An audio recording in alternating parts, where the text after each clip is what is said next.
Bonjour Cédric Cizer, comment ça va? Bonjour à tous, écoutez-moi ça. Vous reconnaissez bien sûr Van Halen. cette chanson mythique. J'ai envie de rentrer sur le terrain en vélodrome comme ça. Enfin l'OM a battu le PSG. On est sur la radio du Sud, donc évidemment. Profitez-en. C'est Ça vrai ne qu'il va faut pas durer. profiter. Ça fait 9 ans, je vous rappelle. Alors il y avait tout. Hier soir, il y avait un but.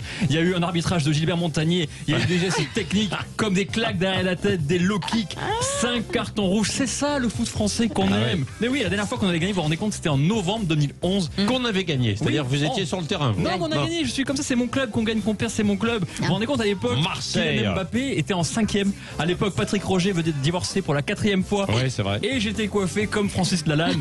C'était il y a très longtemps. Alors rassurez-vous, les joueurs du PSG sont meilleurs pour une chose par rapport aux Marseillais, c'est attraper le Covid. 6 contaminés à 5. Bravo. Bon, vous pouvez couper cette musique extraordinaire que j'adore. Alors revenons à des choses moins vitales que le foot, le Covid. Parce que vendredi, la France retenait son souffle. On s'attendait à un reconfinement, une fermeture des restos, à une obligation de porter le masque, même pour les gens décédés. Retenez son souffle, masque, pas mal. Ça, oui, c'est pas mal, mais je travaille quand Il même. fait des vannes sans s'en rendre compte. Je travaille, il y a beaucoup de travail. Et finalement, Jean Castex nous a dit que des trucs banals, que des trucs qu'on savait déjà. On me dit à l'oreille que Jean Castex a une nouvelle annonce incroyable à faire à tous les Français. J'ai un peu peur. On part à Matignon tout de suite pour cette annonce qui risque de bouleverser nos vies. Ouais.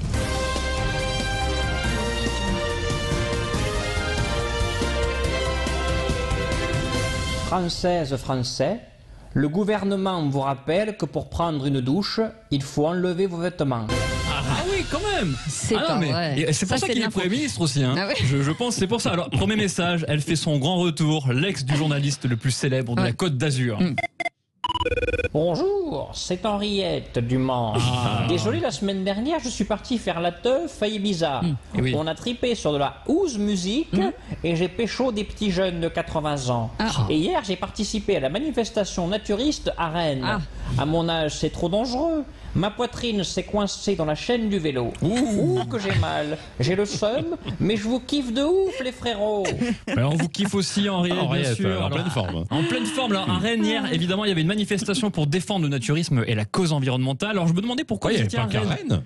C'était à Rennes parce que le reste, à Paris, ça a été annulé au dernier moment. À Lyon, ça a été annulé à cause du Tour de France. À Paris, ça n'a pas été complètement annulé partout. Parce que vous il y a des étiez, photos. Non, mais il y a des photos dans la presse ce matin. Mais je savais pas parce que hier, justement, ça a été annulé. Et c'est ça que je me demandais pourquoi vous étiez à Rennes. Je pensais que vous visitiez les magnifiques jardins de Tabor. Finalement, vous avez vu d'autres sortes de pelouses.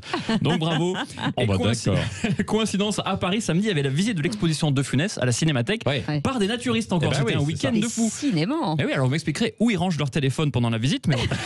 Et en fait, on interdit aux gens de se promener le nez à l'air, mais on permet aux gens de faire du vélo la zigounette au vent. Voilà, alors moi déjà, je prends pas de Vélib parce que je veux pas mettre mes mains là où d'autres ont mis les leurs. Je risque pas de prendre le Vélib d'un naturiste, quoi, parce que entre les morpions et le Covid, mon choix est vite fait. J'aime pas les animaux.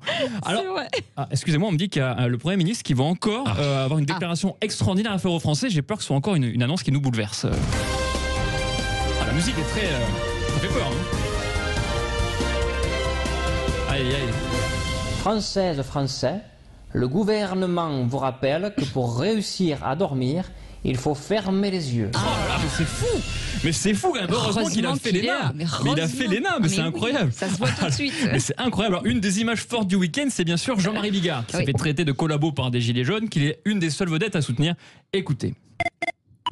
Bonjour Cédric, c'est Bénédicte, 38 ans, de Clermont-Ferrand en Bretagne. Le pauvre Jean-Marie Bigard, il défend les gilets jaunes et il se fait insulter. Bon, il soutient Sarkozy, il se fait insulter. Il veut se présenter aux élections, il se fait insulter.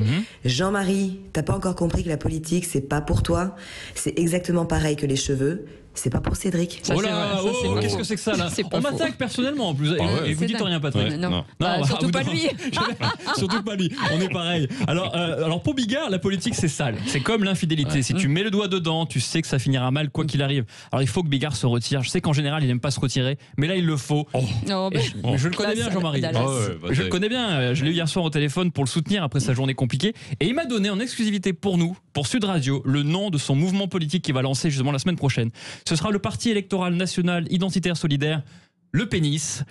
Un parti qui prendra le féminisme, le socialisme et l'échangisme. Et alors Cécile, je sais qu'on se rapproche de plus en plus tous les deux. Ah oui ? Oui, enfin vous l'avez pas remarqué, mais moi j'ai remarqué. Je l'ai pas remarqué, non. Sachez que le samedi soir, c'est pas la peine d'essayer de me joindre. Je peux pas. Je suis très très occupé. Ouais, je suis pas avec des meufs, je regarde The Voice Kids. Ah bon ? Vous savez, cette émission où on fait croire à un gamin de 8 ans qui va devenir une star internationale alors que 2 jours après, il retourne dans son école de Sainte-Eulalie-en-Borne pour apprendre les tables de multiplication. J'ai été très ému par un auditeur ce week-end qui m'a laissé un message, un auditeur très jeune. Écoutez-moi ça, j'ai adoré. Salut Cédric, je m'appelle Raphaël, j'ai 6 ans et je voudrais participer à The Voice Kids. Mais moi je veux pas chanter, je veux juste pécho Jennifer. Ah bah. Il veut pécho Jennifer, on en est tous là. Patrick, je sais que vous voulez pécho Jennifer aussi. Pécho Jennifer.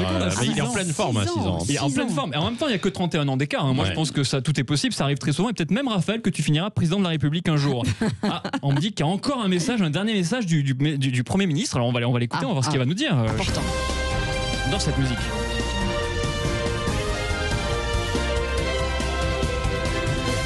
Françaises, Français, le gouvernement vous rappelle que pour vous informer et vous divertir, il faut regarder la meilleure chaîne de télé d'Europe, Azure TV. Moi je déconne, la vie est assez difficile comme ça. Oh non, c'est pas vrai. C'est le Premier ministre qui le dit. Bon allez, je vous laisse tranquille. Et on va se quitter en musique s'il vous plaît. Ouais. Voilà, ça fait du bien.